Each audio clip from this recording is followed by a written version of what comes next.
Have you ever felt that nagging feeling that something in your life just isn't perfect? Maybe it's a small crack on your phone screen, a job that isn't quite your dream job, or a relationship that has its little bumps. We spend so much time chasing this idea of perfection, thinking that once everything is flawless, we'll finally be happy. But what if I told you that true happiness isn't found in perfection, but in something much simpler, much more powerful? What if it's found in gratitude? Today, I want to share a story with you. It's a simple story, but one that completely changed how I look at my own life, my own imperfections, and the true meaning of wealth. It's the story of a broken shoe and a very big heart. A few years ago, I was traveling through a bustling city, one of those places where the energy is just electric. People rushing everywhere, the sounds of traffic, vendors calling out tits, a beautiful chaos. I was on a train, looking out the window, just people watching. That's when I saw him. A young boy, maybe 10 or 11 years old, running alongside the train as it was slowly pulling away from the station. He was trying to keep up a huge, bright smile on his face, waving at the passengers.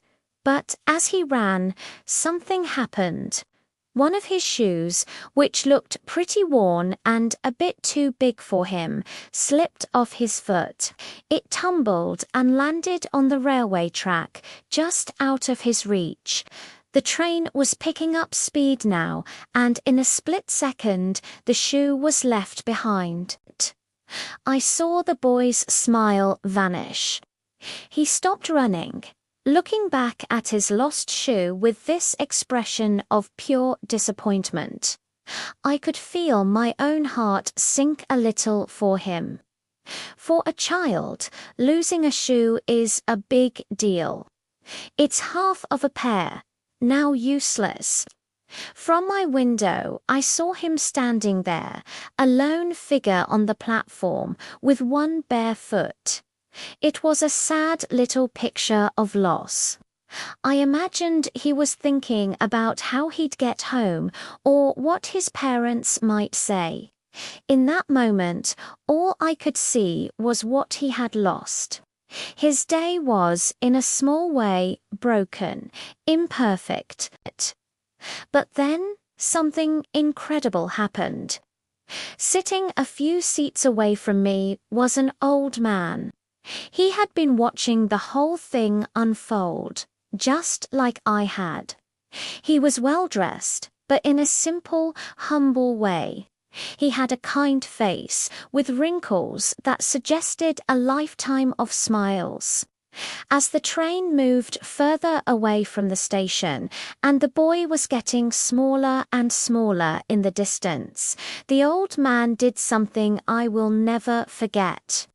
He calmly bent down, untied his own sturdy, good-quality leather shoe and, without a moment's hesitation, he tossed it out the window.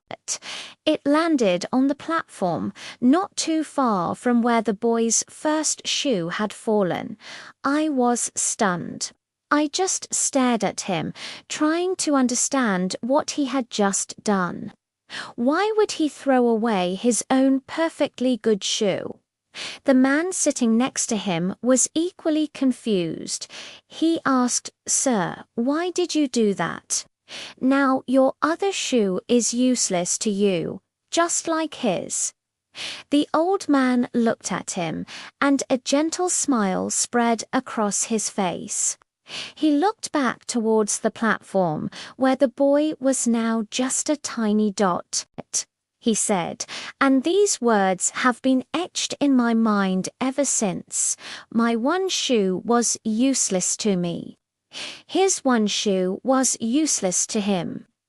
But now, he paused, now that little boy has a complete pair. They might not match, but he can wear them. He has two shoes to protect his feet, and that's much better than both of us having one useless shoe, isn't it? I sat there completely speechless. The train kept moving, taking us further and further away, but my mind was stuck back at that station. The sheer, simple brilliance of his act was overwhelming. He didn't see a broken situation. He didn't focus on the fact that the pair wouldn't be perfect. He saw an opportunity to complete something, to make a situation better, even if it wasn't perfect. That old man had a choice. He could have felt sorry for the boy, sighed, and then forgotten about it 2 minutes later. That's what most of us would do, right? We see imperfection, we see loss, and we accept it as a sad fact.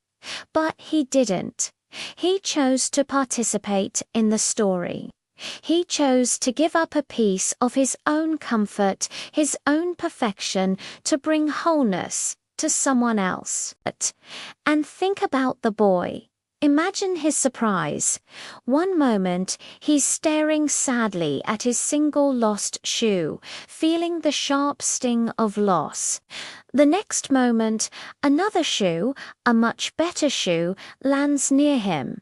He now has a pair, a mismatched, imperfect pair, yes, but a functional pair. He can go about his day. I like to imagine him picking up both shoes, a look of bewilderment turning into a slow, dawning smile. He might have laughed at how silly they looked together, but I bet he was grateful, incredibly grateful, that day. The old man didn't just give away a shoe. He gave a lesson in gratitude.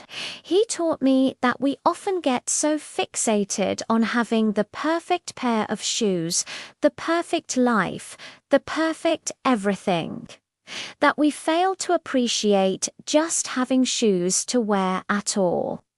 We complain about our old car, forgetting the blessing of having a car.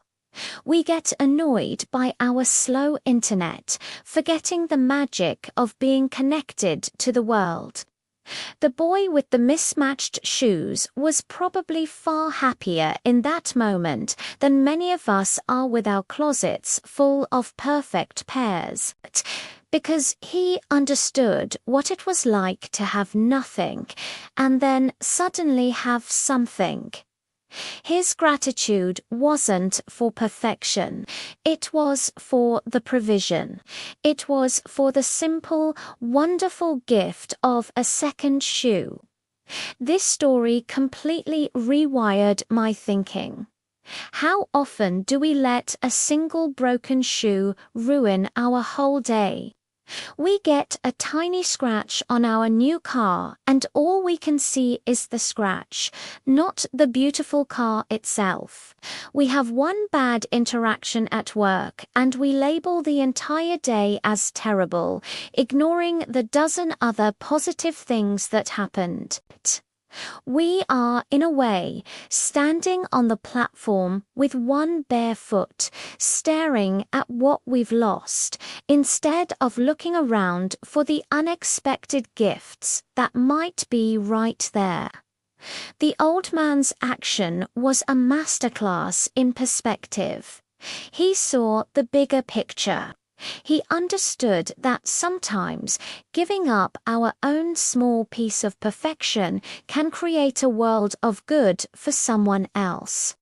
It's about letting go of our own ego, our own attachment to how things should be, and embracing the beauty of how they can be, even if it's a little messy. So what's the broken shoe in your life right now? What's that one imperfection you're fixated on? Is it a goal you haven't reached yet? A flaw you see in yourself? A situation that isn't ideal? Now, I want you to try something. I want you to look at that situation and, instead of focusing on what's missing, try to find the second shoe.